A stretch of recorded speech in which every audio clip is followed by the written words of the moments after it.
ustedes. El verano en la quinta región tiene de todo, tiene de mucho calor y a veces esto en la costa, esta, como le llaman, la vaguaca costera, que da mucho, muy heladito, pero en conjunto es un clima muy bueno. El COVID sí que no, esta cosa Omicron, cuídese. Por eso, si está en la casa y se quiere entretenerse, hoy estamos en el nuevo Cita Regional. Espero que sea interesante. 4 diferentes puntos de vista para conversar. Quiero saludar en primer lugar a la diputada Camila Flores. Diputada, gusto de verla. Muchas gracias, Rodrigo. El gusto es mío de saludarlos en este panel de conversación. Yo les tengo que comentar que mis colegas, los que vienen de regiones y se quedan generalmente en Viña del Mar o Valparaíso, los días que tenemos sesión nos ven y me llegan a comentar las intervenciones que hacemos acá en el programa, así que tiene una audiencia bien variopinto el programa, así que yo agradecía y me pone muy contenta que nos vean harto. Sí, es que aquí usted, con todo respeto, perdone que diga con usted, pero que usted ha tenido un cambio, usted es una tremenda diputada. Usted después la diputada facha esa que era terrible, que no conversa con nadie. Hoy día una mujer que puede conversar y eso le hace bien a la política.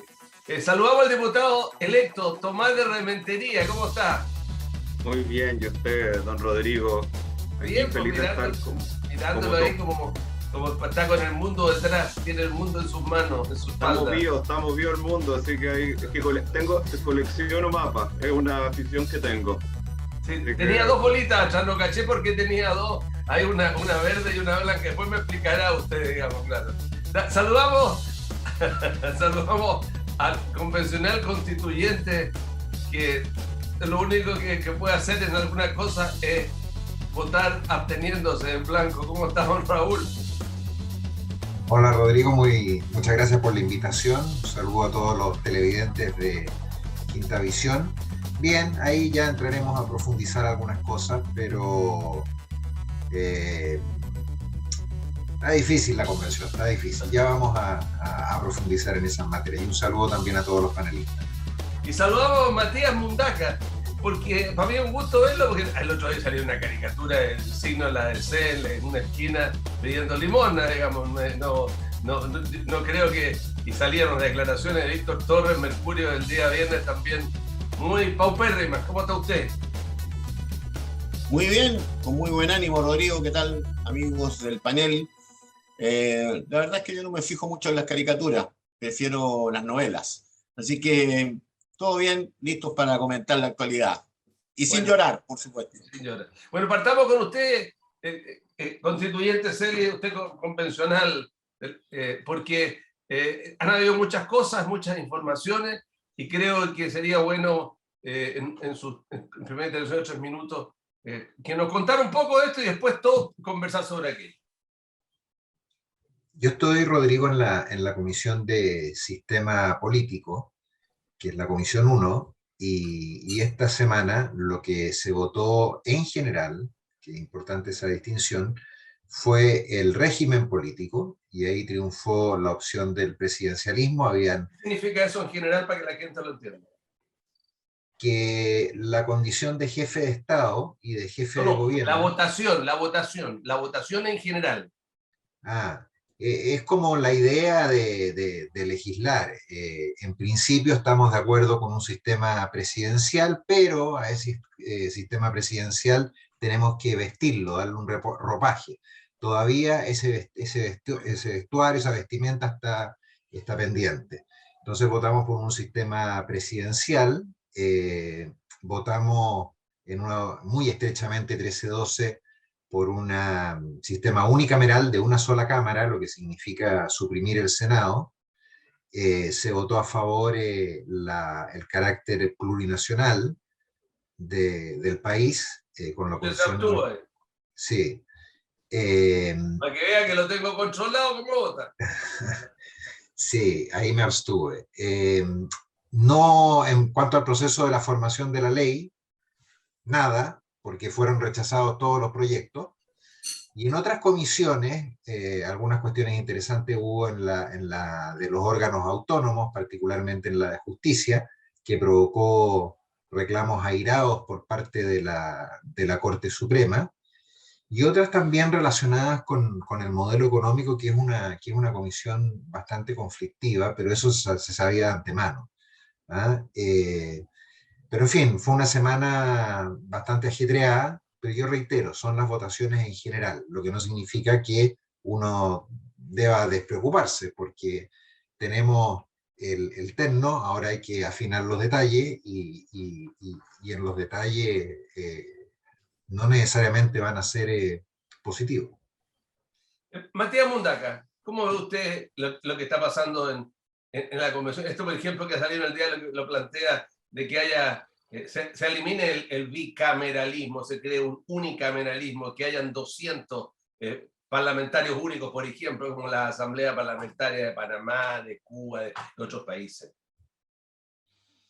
Yo en principio no lo veo con calma, lo veo con tranquilidad, no lo veo, digamos, como una especie de terror frente al cambio de un régimen político. Eh, hay una solución equilibrada porque se mantiene el presidencialismo con algunas, naturalmente, con algunas variables que van a tener que ser rellenadas en el momento determinado, que son las competencias.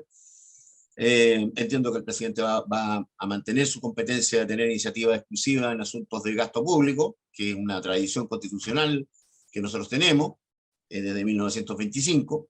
Y el tema del unicameralismo es un tema que va a provocar, si es que se llega a aprobar una revolución completa en el sistema de partidos políticos, porque los partidos políticos actualmente no están preparados para soportar un régimen de esa naturaleza. Es muy exigente un régimen político de una sola cámara, porque objetivamente el fraccionamiento que se producen en estos sistemas desde el punto de vista de los partidos exige mucha preparación de los partidos políticos, muchos cuadros de partidos políticos, mucha capacitación de los militantes de los partidos políticos. Por lo tanto, va a ser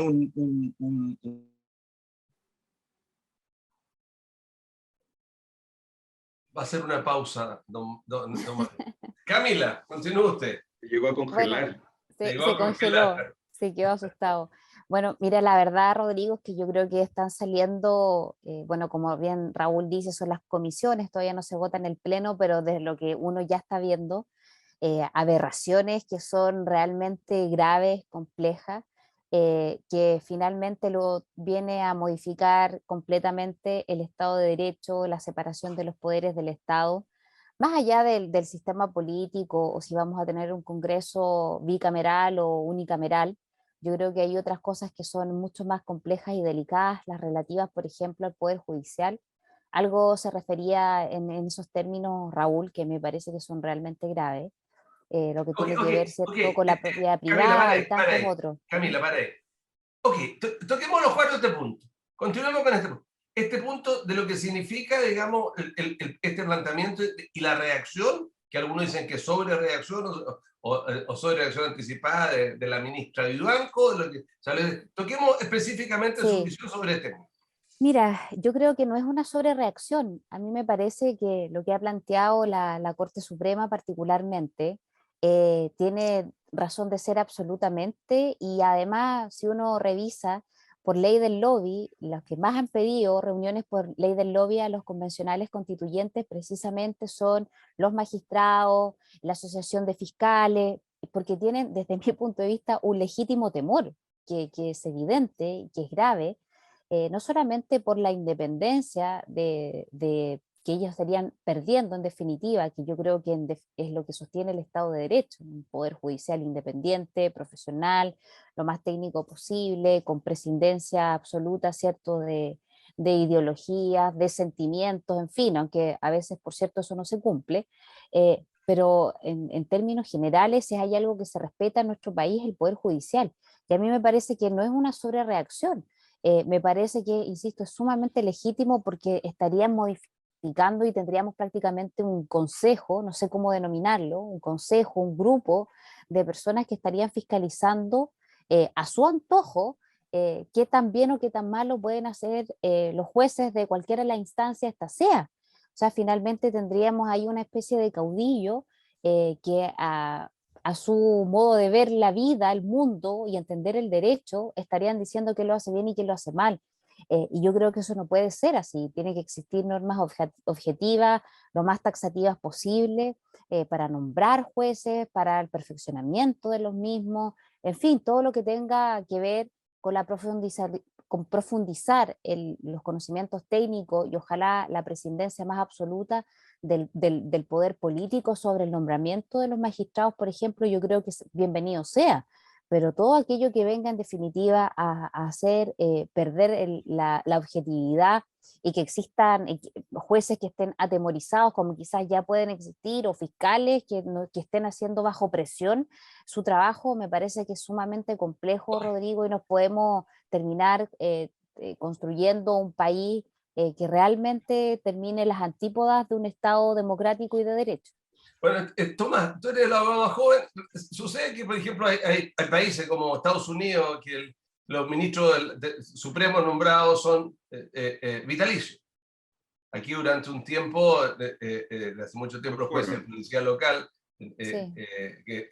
también, y habían casos de jueces en pueblos, ciudades que eran unos verdaderos caciques, duraban hasta los 90, 95 años, hacían una manera distinta de entender la juridicidad, digamos. ¿Cómo ves tú la visión frente a estos nuevos cambios y frente a lo que es la realidad de nuestro país? Bueno, quería recomendar a nuestros televidentes que lean la carta que salió hoy día de los profesores Juan Carlos Ferrada y Flavio Quesada de la Universidad de Valparaíso, bastante clara sobre las iniciativas. Son dos hombres de izquierda que escriben y dan atención sobre lo peligroso que es lo que se está jugando con la autonomía del Poder Judicial y específicamente la inamovilidad de los jueces. Yo, de hecho, mi vida profesional la he dedicado al estudio de las elaboraciones constitucionales en gobierno autoritario, y cuando hay autoritarismo generalmente lo primero que atacan es a los poderes judiciales, les quitan la autonomía. El concierto de Packing the Court gringo es como ese, es decir, ponerles límites, agregarles miembros, ponerles límites etarios, revisiones de renovaciones, revisiones del comportamiento.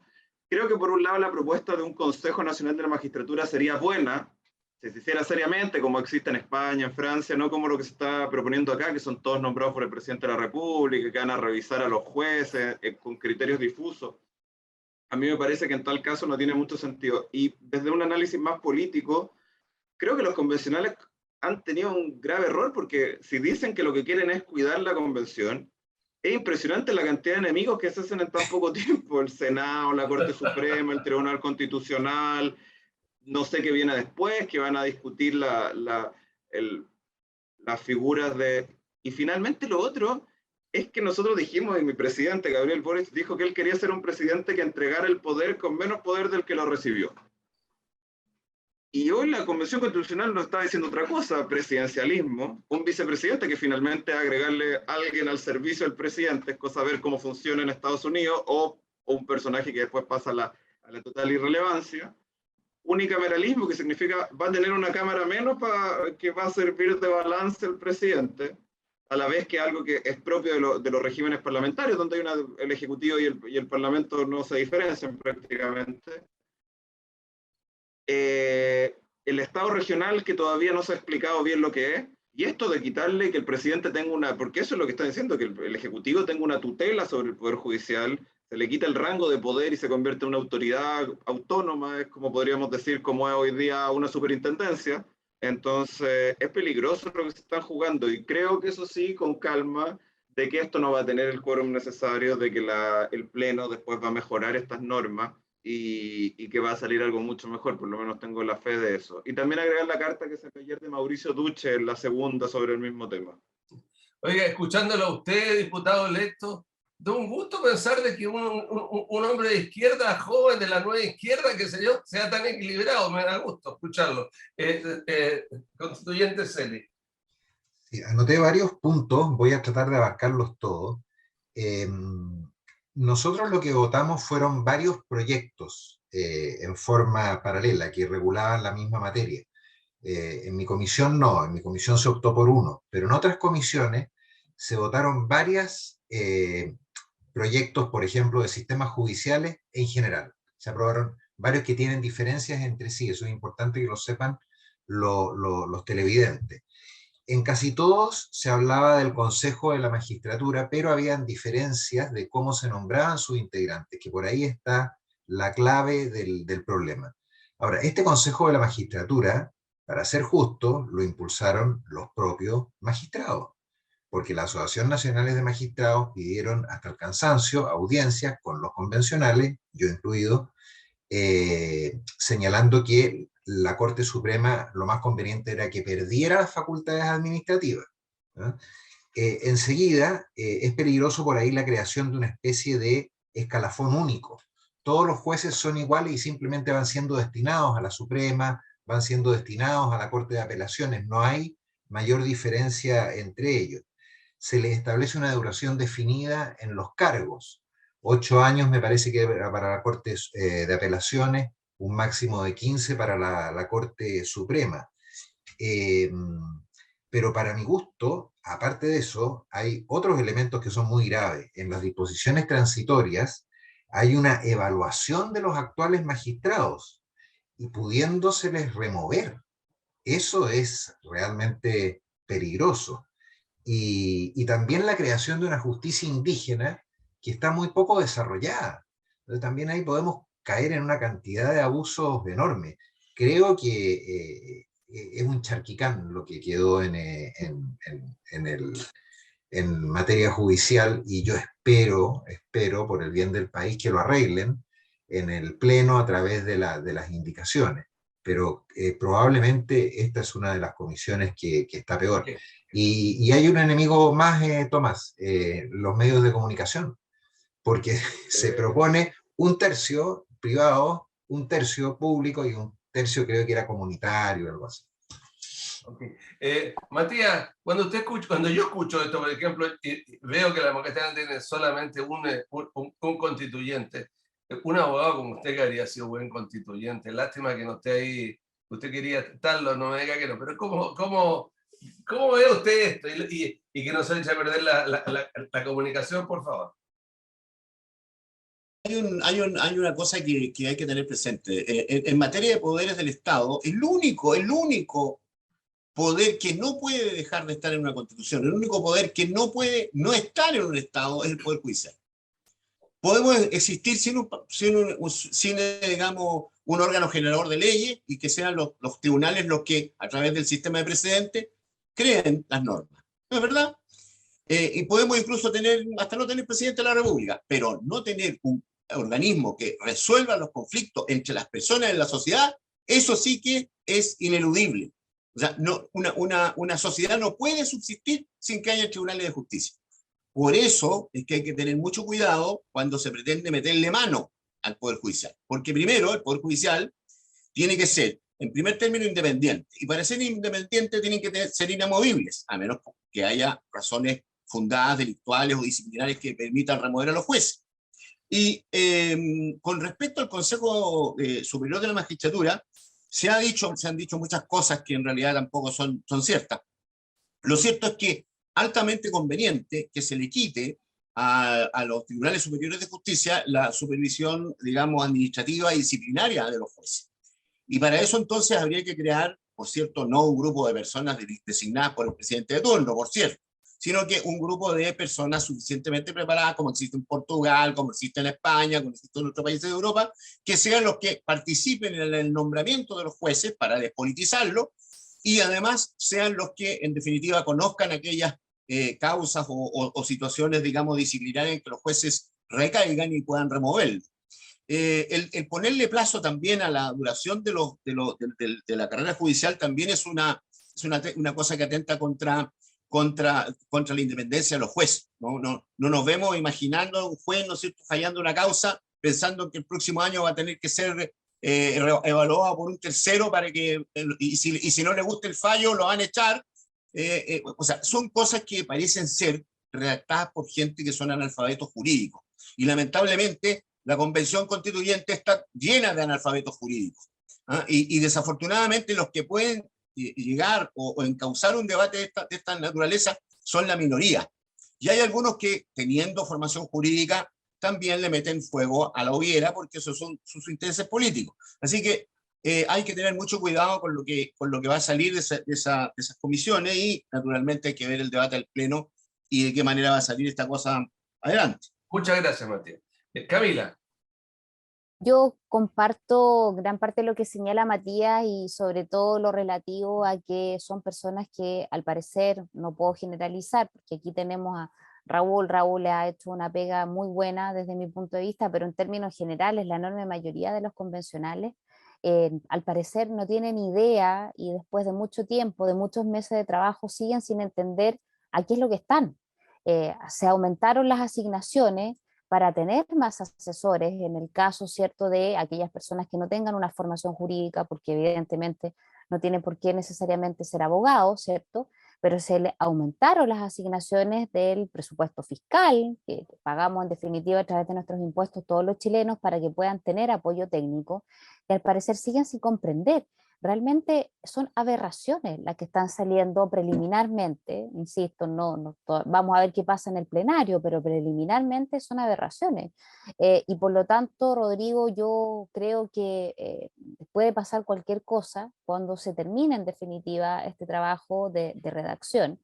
Y desgraciadamente aquellos que intentan hacer un trabajo distinto, ponderado, bien desarrollado, quedan totalmente en el anonimato, porque la convención, por lo que hace noticia y por lo que en definitiva uno se impone, son por cuestiones negativas, por show mediático, por inventar enfermedades, ¿cierto?, por la falta de formación a la hora de redactar las normas, en definitiva por tratar de destruir todo lo bueno que se ha hecho en el país. Y una cosa muy clara, Rodrigo, no todo tiene que estar en la Constitución.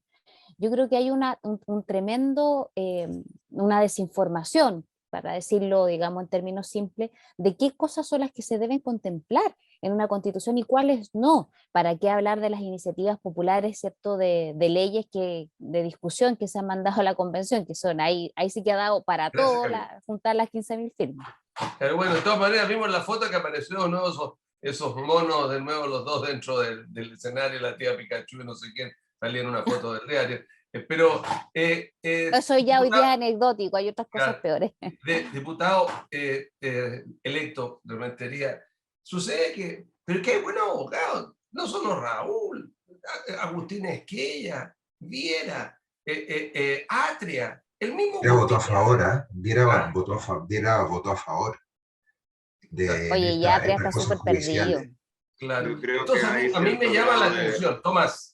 Yo creo que hay cierto grado de presión política también, hay más allá de el conocimiento que pueden tener algunos colegas que yo estimo mucho, han votado a favor porque tienen una inmensa presión de los más extremos, y yo creo que se sienten ahí. Igual había unas declaraciones como poniendo paños fríos sobre el tema de la justicia, señalando de que esto no se iba a aprobar porque no iba a tener el quórum y que era... Yo creo que más allá de la formación jurídica puede significar mucho, pero hemos visto gente sin formación jurídica que ha tenido un inmenso nivel, y otros con formación jurídica. Para mí, por ejemplo, Fernando Atria ha sido una decepción total, porque debe ser probablemente uno de los teóricos del derecho más importantes de América, pero en su funcionamiento, bueno, y eso demuestra que no es lo mismo escribir una constitución que analizarla. Entonces, en eso yo creo que Fernando se ha dejado llevar mucho por los estereotipos. Creo que finalmente va a primar la cordura. Creo que finalmente las declaraciones de Viera muestran que esto es un poco lo que decía Raúl, que pasa mucho. Hay una discusión, un trabajo para la galería y un trabajo para la interna. Yo doy como ejemplo, a mí me decían, yo puse un tweet señalando un poco lo que dije, que lo primero en un autoritarismo que hay que imaginarse que el que gobierna es tu peor enemigo cuando va a regular el Poder Judicial. Y me respondieron una tontera, que el Poder Judicial era en servicio de los ricos, de los poderosos, oligárquicos. Y yo digo, vayan a ver los fallos de la tercera sala, no solo el reciente, las tomas, vayan a verlo. Gracias a la Corte Suprema no hay hidroaicén, no fue gracias a nadie más. O sea, los fallos en materia ambiental de la Corte Suprema son realmente avanzados. O sea, no hay esa situación, pero me da la sensación de que hay personas que quieren ganarse enemigos y quieren construirse una épica que no existe, una épica de que acá hay una serie de poderes que confabulan con los poderosos para gobernar Chile. Sí, tenemos un problema de concentración del poder, el poder económico, pero no se va a solucionar dándole más poder al presidente para que regule la Corte Suprema. Okay. O sea... Gracias, Tomás. Muchas gracias, Tomás, Camila, Matías. Raúl, ha sido muy interesante la primera parte. Camila, una pausa. En la segunda parte conversemos sobre el tema del derecho a propiedad y las tomas, porque el fallo en la tercera sala es angustiante para mi punto de vista. Que estén ustedes ahí en su casa tomándose un cafecito, tómense cualquier cosa y vuelvan un ratito que la pausa es breve. Ya volvemos.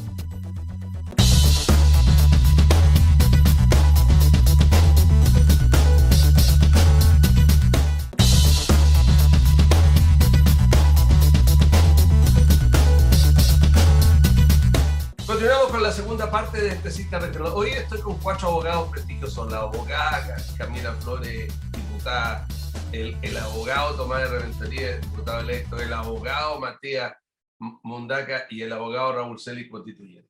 Por eso quiero poner un tema. Usted a lo mejor no lo ha visto, no lo ha entendido, pero yo lo había planteado antes. Por ejemplo, hay unas tomas alrededor de la rotonda Santa Julia a la derecha. Está lleno de tomas y hay una cantidad enorme, como no sé cuántos miles de personas que están en una toma ilegal. El dueño tiene sentencia de la Corte Suprema y no puede sacar a la gente ahí. El Estado no hace nada. Y ahora la tercera sala, a propósito de una toma cercana y similar que está al frente, dice efectivamente hay que buscar un acuerdo, una relación, una cosa muy rara, una concordia, pero sí, efectivamente, el derecho a propiedad el que está reclamando, pero hay gente viviendo en el terreno. Signo de interrogación. Quiero partir con usted, Raúl C. El fallo de la Suprema, Rodrigo, es tan absurdo como que el día de mañana hubiese una toma de la Corte Suprema y la solución sea no, tienen que discutir los ministros con los que se tomaron, la Corte Suprema con la municipalidad y con la fuerza pública. Básicamente, lo que hizo la Corte fue sacarse el bulto, y sacarse el bulto diciendo aquí se requiere coordinación entre todos. Pero resulta que todos no están en la misma situación jurídica. Uno es propietario, que es una familia la familia Hernández, que es propietario de gran parte de ese sector de Santa Julia y los alrededores, y está siendo pero ferozmente dañada con esta toma, y el fallo es correrse del problema, porque uno comprenderá que si la Corte Suprema, que es la llamada a definir un asunto, dice, oye, pónganse de acuerdo, propietario, municipalidad, carabineros, y eso es todo. No puede ser, no puede ser. Yo lo encuentro peligrosísimo como antecedente, porque eso puede llevar a un principio que me parece que en España se aplica, que prima el derecho a la vivienda por sobre el derecho de propiedad. O sea, si yo me tomo una vivienda, por ejemplo, porque no tengo, puedo tener un mejor derecho sobre quien es propietario de la vivienda. Y eso, claro, eso es un desastre. Es un desastre y por lo tanto en la Constitución espero que el derecho de propiedad, que debería atenuarse un poquito, pero que relativamente claro, porque si más encima con un derecho de propiedad que hoy día está bastante claramente establecido en la Constitución actual, se relativiza, o sea, la Corte puede salir con cualquier interpretación. Esas cosas también da para otro tema, para otro punto de conversación, pero esas son cosas también que han afectado mucho al Poder Judicial. Okay. Porque el Poder Judicial de repente parece una veleta. Okay. Pero yo creo que lo que más afecta, no solo al Poder Judicial, sino que a la gente que nos está escuchando, usted fue intendente del señor Piñera, nuestro presidente. Y el señor Piñera ha demostrado, con todo respeto, señor presidente, de que no hay autoridad, que no se aplica la autoridad. Y cuando no se aplica la autoridad y siguen estas cosas, podemos llegar a extremos. Usted, abogado Mundaca, por favor. En verdad no es fácil opinar jurídicamente y completamente con un fallo que es sobre un recurso de protección. Y recordemos que la Corte de Apelaciones de Valparaíso rechazó el recurso de protección y dijo que esta materia de disputarse un terreno entre propiedades, entre propietarios y personas que eran ocupantes, es un tema de lato conocimiento, un tema de un juicio de desposeimiento, un juicio de precario, un juicio de restitución, bueno, un juicio ordinario o sumario de aquellos que contempla el Código de Procedimiento Civil, pero no un instrumento como el recurso de protección que está hecho para otras cosas. De manera que yo no le atribuyo la gravedad que algunos han comentado sobre este fallo que pone en duda el derecho a propiedad. Yo creo que no es así. Yo creo que lo único que dijo la Suprema es que aquí hay un tema de un recurso de protección que no es la vía idónea para obtener la restitución del inmueble, y que en el caso de que existan personas habitando ahí, bueno, el Estado tendrá que arbitrar los medios para poder dar solución a un problema. Abogado, Yo creo que abogado, no está, abogado, pero no ahí, está diciendo, abogado, no está páreme ahí. Pero usted no cree que hoy día en Chile esto es como la guinda de la torta cuando no hay autoridad, cuando se ve lo que ha pasado en Araucanía, cuando se ve la gente, lo que le pasó a estos carabineros que anda a ver en qué otro país que 4 pungas le peguen a un oficial de la ley, no pueden sacar, no le pegaron ni con el palo. Es decir, hay un problema de autoridad en nuestro país. Sí, pero ese no es un problema de la Corte Suprema, po. Ese es un problema del gobierno, el problema de la policía, un problema de seguridad. Y es un tema que no corresponde resolverlo a la Corte Suprema, si la Corte Suprema no tiene por qué andar velando por la seguridad pública. Para eso hay organismos que están destinados a ese efecto. Y si esos organismos no son capaces de realizar su función, bueno, habrá que ver quién responde por eso. Entonces, yo tengo una opinión mucho más matizada sobre este fallo, porque objetivamente ahí hay una realidad concreta. Hay gente viviendo en un lugar. 2, el recurso de protección no es un recurso idóneo para echar personas de un lugar, aunque sea el dueño el que demande. Y 3, vi unas declaraciones del abogado de la familia que estaba muy contento porque decía que el fallo había sido favorable. La verdad es que en esta materia yo creo que no hay que dramatizar ni atribuirle a los fallos judiciales mayor valor que lo que tienen. Si en realidad aquí lo que se dijo es que el recurso de protección no es la vía ideal, pero que en el caso que fuera así, habría que coordinar a todas las personas interesadas en el problema para poder darle una solución. En ningún caso ha rechazado la vigencia del derecho a propiedades de los titulares del dominio, porque no se ha deducido ninguna acción que así lo amerite. Okay. Es un tema procesal. Camila, sucede que no sé si en este terreno o en el terreno que está al frente, si es este propietario u otro, en una cosa tremendamente similar, hubo un juicio y el juicio se ganó en todas las instancias y existe sentencia de la Corte Suprema y el gobierno se deniega a dar la fuerza pública para sacar a la gente del terreno. Entonces, ¿qué le va quedando al dueño del terreno en ese caso? Que similar al otro, a lo mejor demandar al Estado por falta de servicio, pero ¿qué es lo que hace la gente? ¿Qué es lo que ve la gente, Camila?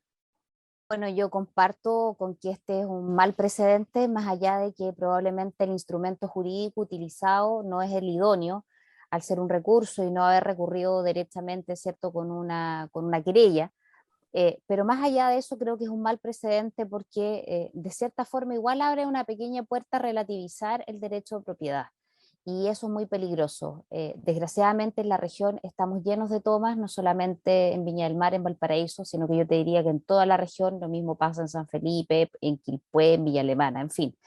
Y desgraciadamente, Rodrigo, cuando tú comentas este caso, se me viene a la mente otros ejemplos donde nosotros hemos denunciado junto a vecinos cuando se está generando la toma in situ.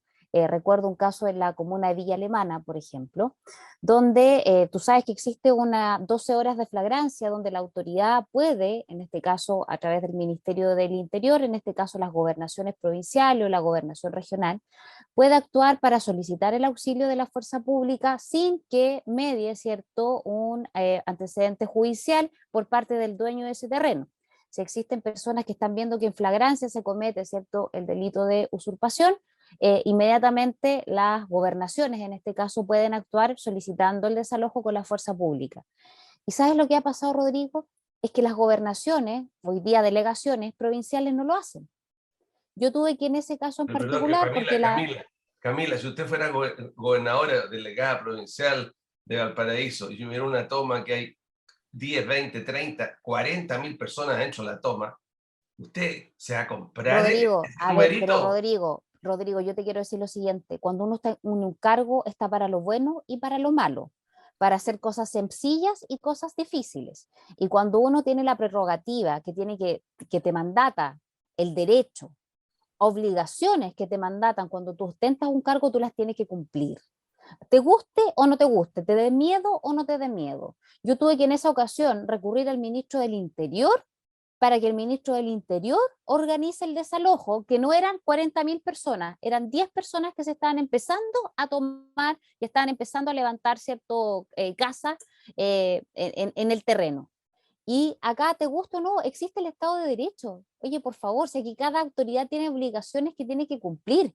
Y si no le gusta, no sirve para el cargo. Así de simple, lo tiene que dejar y tendrá que existir otra persona con más coraje y valentía que lo cumpla. Y eso opera para el Poder Judicial, para el Poder Legislativo, para el Poder Ejecutivo, para todos. Porque si no, simplemente aquí la ley del talión, po. Cada uno hace y cobra justicia por mano propia y a eso no podemos llegar.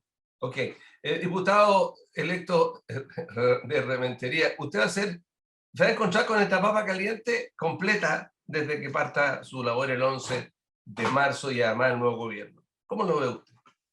Yo creo que el problema de las tomas es grave en todas las comunas de la región, las comunas costeras impresionantes, las comunas chicas, el Quisco, el Tavo, cómo se han ido tomando terrenos para hacer segundas viviendas. Eso de acá han tratado de disfrazar el problema como un problema de derecho a la vivienda y no lo es.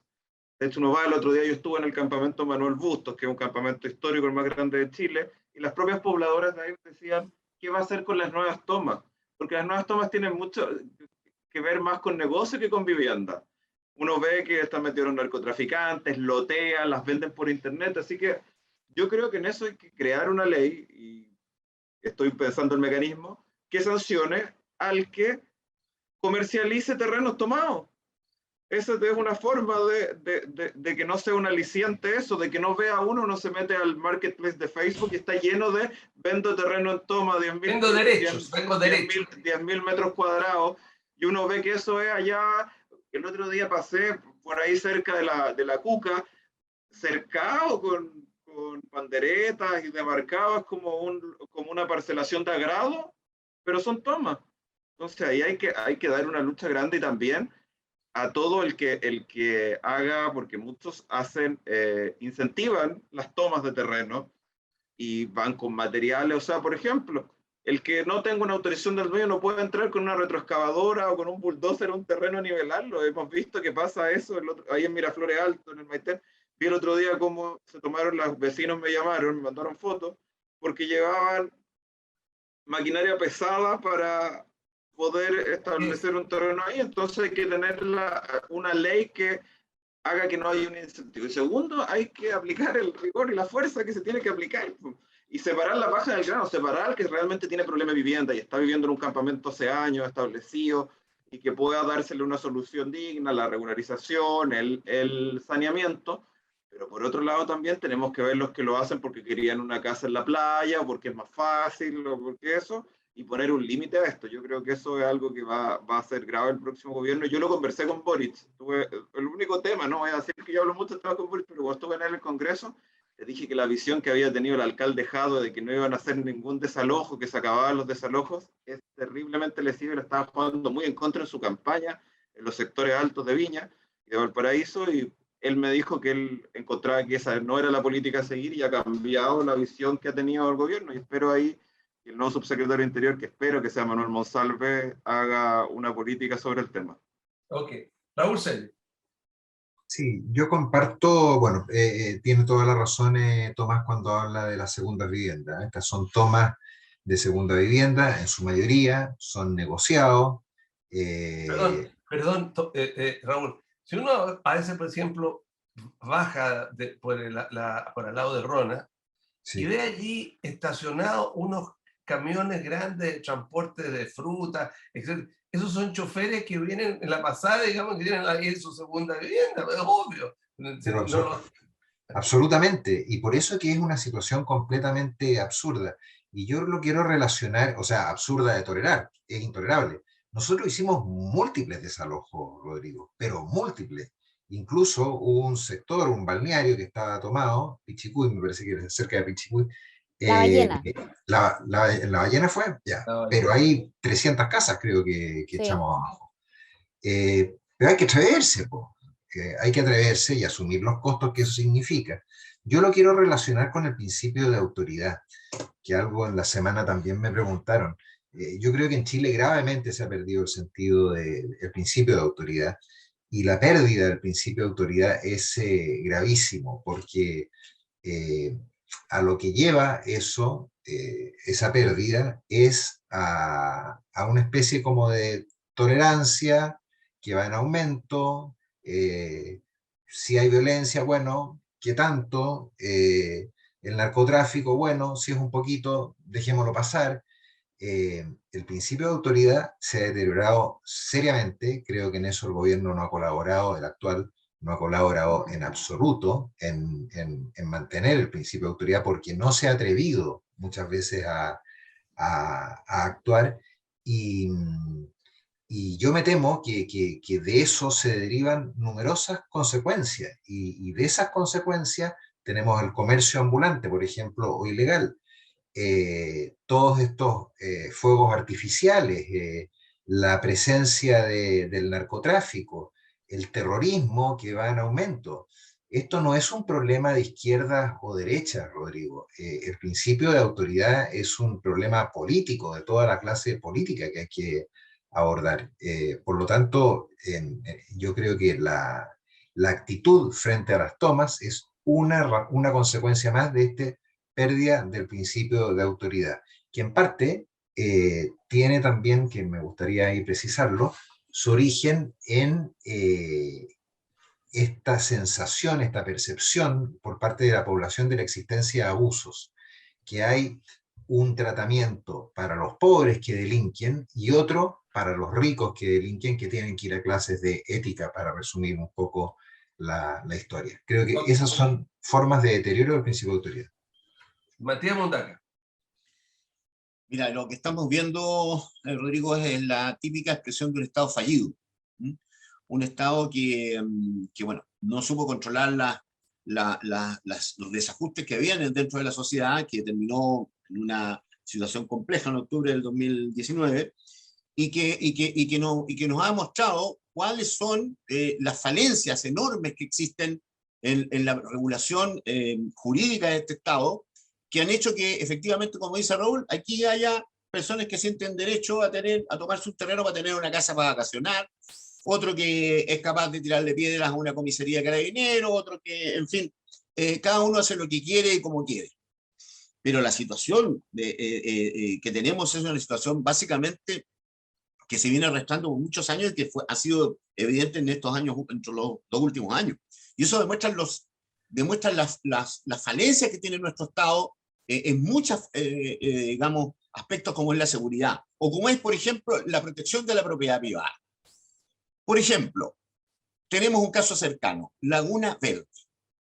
Laguna Verde es un loteo irregular completo. Nunca nadie se ha ido preso porque existe un delito en la ley, digamos, de General de Urbanismo y Construcciones, que se llama el delito de loteo irregular, y que nunca nadie ha sido condenado en Chile por ese delito, porque tiene como requisito, primero, que el Servio haya declarado como loteo irregular un terreno, ¿no es cierto?, un inmueble. Y el Servio no lo hace porque, claro, al momento de declararse un loteo irregular, el Estado asume la obligación de urbanizar.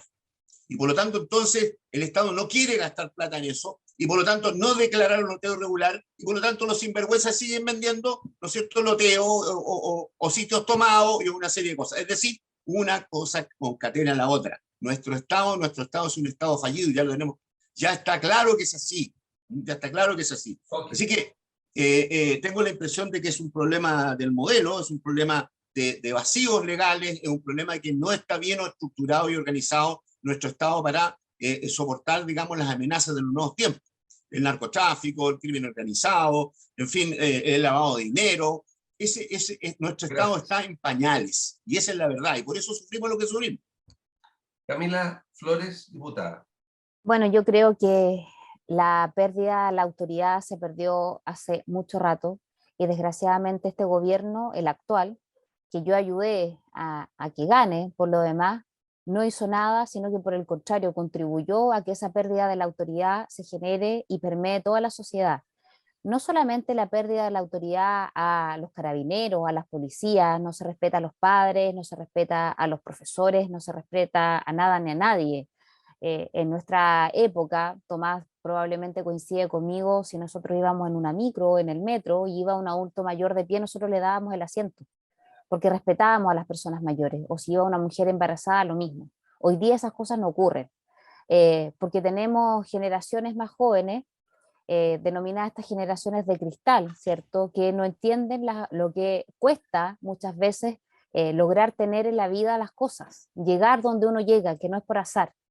Y este tema de las tomas, la verdad es que es muy lamentable porque además de compartir lo que mis antecesores han señalado, de que hay verdaderas mafias, es cosa de pasar por estas tomas. Ya hoy día las casas ya tienen hasta segundo piso, tú ves vehículos de alta gama del año, entonces uno dice, ¿cómo es posible que una persona prefiera comprarse un auto antes de poder solucionar sus necesidades habitacionales? Aquí hay mafias y eso opera y efectivamente está metido el narcotráfico y hay una serie de elementos que están detrás donde también se juegan con las expectativas de la gente. Porque hay personas que le dicen, oye, me están vendiendo en 2 o 3 millones de pesos, 1000 metros cuadrados, y la gente cree que se está comprando su terreno y no entiende que está comprando derechos, que al final del día nunca va a tener la plena propiedad sobre eso. Nosotros tenemos un sector así, Rodrigo, que está en la comuna de Papudo, el sector se llama El Tome, donde han ido vendiendo, loteando, ninguno tiene los 5.000 metros cuadrados que pide la norma para poder tener la plena propiedad y inscribir la escritura pública. Y son cientos de familias que viven en esa situación, muchos de ellos que invirtieron todos sus ahorros creyendo que estaban comprando su terrenito para el resto de la vida, para la posteridad. Y no es así, porque compraron derechos y gente malintencionada se aprovecha de la ignorancia, del desconocimiento de la gente y lucra con esto. Es así como el tema de las segundas viviendas. Y tenemos en la región personas que no tienen necesidad alguna, que incluso son autoridades o han sido autoridades y que tienen casas en loteos irregulares, que son tomas. Tendrá que Y esa es una tendrá que situación constar sabida. quién es, pero lo anterior, con el nombre hay que ponerse, se llama El Tome, digamos, lo Tome. Imagínate. Don Tomás. Pero no es una toma, Tommy. no es una toma, ellos compran derechos, Está bien. ellos no se tomaron, ellos lo Está compraron claro. creyendo Pero- que compraban en definitiva una parcelita. El Tommy ahora, don Tomás. ¿Se Sí. congeló, don Tomás? Yo Ahí, estoy congelado. estaba congelado, ahora ya no, ya dele. Ahí, bueno, yo sé que Camila ha estado bien metido con eso de los... Está congelado, Tomás. Está congelado. Date una... He estado bien metido con eso, los loteos irregulares, de las compras, de incluso comodatos que hacen. Hay una estafa grande que hacen Así ahí, es. las compras. Ahí, Dale. ahí se escucha. Sí. Bueno, y en el tema yo creo que tiene que ver con el respeto en general, el tema seguridad, porque el tema de las tomas es un tema de seguridad, hay que sacarlo como un tema de vivienda, es un tema de seguridad donde están involucrados narcotráfico, están involucrados un montón de factores que inciden en esto, negocios, crimen organizado. Lo mismo, tenemos que tratar las cosas como son. Por ejemplo, el comercio ambulante es un problema de seguridad, no es un problema de personas con necesidades, cosas de ver camiones que llevan la mercadería, que la sacan, vemos en el centro de Villa, en el centro de Valparaíso, en tantos lados y que afectan a las personas. Yo tengo que decir también que este gobierno en eso ha sido un desastre. En todo el tema, o sea, fue el gobierno que prometió el fin de la fiesta de los delincuentes y es donde vemos que la delincuencia se ha agravado más. Él que ofreció que no nos iba a llevar a hacer Chilezuela y vemos que la inmigración venezolana está desenfrenada, con ningún orden. Vemos lo que pasa en Iquique, que es una bomba de tiempo gigante, con el riesgo para las propias personas migrantes venezolanas que se les puede dar una situación súper compleja a los que no cometen delitos, no están metidos en problemas, no golpean a los carabineros. Y también el tema de las armas. Yo creo que en eso yo el otro día fui testigo afuera de mi departamento, yo estaba ahí compartiendo y hubo Haciendo un balazos. asadito en la terraza, me dijeron. Sí, estaba haciendo un asadito en la terraza y hubo balazos. Y yo estaba con mis niños y lloraban, onda, es una situación... Y cuando veo que la respuesta del delegado Martínez, pregúntale a la alcaldesa, no sé ¿para qué están? ¿Cuál es el rol de Martínez? Yo esa es la pregunta que me hago. ¿Cuál es el rol de Martínez? Si el rol único claro que tienen los delegados presidenciales hoy es la seguridad pública y no quiere cumplirlo y se dedica a pelear con Rodrigo Mundaca, se dedica a opinar de política, a pelear con los alcaldes, a hacerle guiño al alcalde que le gusta pelear con los demás. Hace ahí totalmente un trabajo, pero ¿dónde está eso? Todo el mundo sabe que en el sector de Avenida Perú, en la Playa del Sol, la Avenida Marina, que es donde yo vivo, hay siempre problemas en el verano. Y los carabineros no venían. ¿Dónde está el que dirige las policías por orden mandato legal, que es el delegado presidencial? Creo que no hemos tenido, ya sé que no soy un intendente, pero un intendente más malo en la historia. O sea, yo en eso, por ejemplo, Raúl fue, siendo que era un gobierno que no era el mío, que no lo apoyé, que no voté por él y que no votaría nunca por Sebastián Piñera, más ahora, pero Raúl fue un intendente que cumplía sus funciones. Hay un abandono total del trabajo en seguridad. Ok, muchas gracias Tomás de Rementería, Camila Flores, Raúl Celi y Matías Mundaca. Ha sido un gusto conversar con ustedes. Un minuto final, don Raúl. Está muteado. Sí, gracias Rodrigo por la invitación. Yo querría invitar a los televidentes, quedan algunos días, pocos, para firmar las iniciativas populares de norma. Nosotros llevamos aprobados más de 20, yo creo, a esta altura, iniciativas populares, algunas muy interesantes, y de muy diversos factores. Fue una fórmula que creamos justamente y yo fui uno de los promotores de ese punto, para estimular la participación ciudadana en la constitución política. Y hemos tenido bastante éxito. Yo le recomendaría a las personas que las revisen en la página de la Convención Constitucional y adhieran a ella. Esa es una forma de participar e incidir en política concretamente. Matías Mundaca. Sí, un llamado a nuestros televidentes que no se dejen influenciar por publicaciones que son un poco tendenciosas y alarmistas respecto a lo que está pasando en la Convención Constitucional. Sabemos cuál es la composición de la Convención Constitucional, de manera que no nos podemos sorprender que haya intentos, digamos, de refundar, de que este es un país nuevo, de que hay que reescribir la historia, que hay que volver el Estado, digamos, al Estado antes de la ocupación española, en fin. Eso va a ser parte del discursillo, de la chimuchina, en fin. Lo que hay que tener presente, y por lo cual invito a nuestros televidentes, es que se informen bien, que se informen a través de la página web de la Convención Constituyente, que se informen a través de informaciones que sean, digamos, pluralistas, que no muestren solamente una fase de lo que se está discutiendo, y ni tampoco menos aún las publicaciones alarmistas que indican que a poco menos mañana vamos a ser juzgados por un toqui. Entonces, eso es un llamado a que la gente se informe, porque ya vamos a tener que votar, y para votar hay que estar informado. Camila Flores. Yo este minuto, Rodrigo, solamente para entregar mi solidaridad con Carabineros de Chile, particularmente por la situación que vimos tan terrible y alarmante en Iquique, donde estos inmigrantes atacaron de manera cobarde a varios funcionarios, uno de ellos que quedó muy grave, porque incluso fue atacado con una manopla. Me alegra que el gobierno en esta materia al menos haya hecho algo y esté ya trabajando la expulsión de estos ciudadanos venezolanos, porque tiene que ver con el respeto a la autoridad. Primero, Carabineros no solamente se está exponiendo al COVID en la zona, que estamos llenos de inmigrantes, sino que también a este tipo de situaciones, y los vecinos también lo hacen. Y la verdad es que a nuestros carabineros se les debe respetar. No es posible que alguien venga a los ataques, sea nacional o extranjero.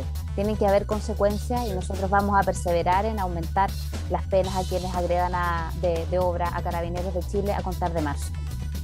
Tomás de Rementería. Sí.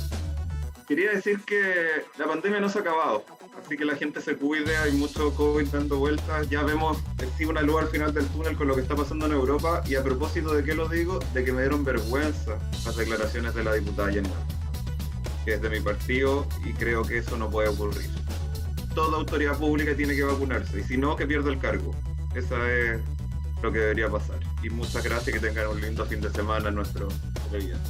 Muchas gracias, Tomás de Rementería, Camila Flores, Raúl Celi y Matías Mundaca. Y usted que nos está mirando, es decir, chapó, nobleza obliga. El presidente Piñera hizo y el Parlamento unánimemente un salvavidas como es esta pensión garantizada universal.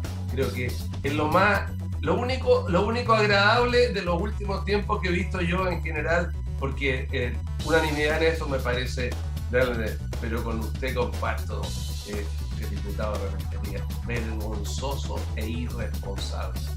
Un gusto que estén ustedes muy bien. Gracias por estar con nosotros.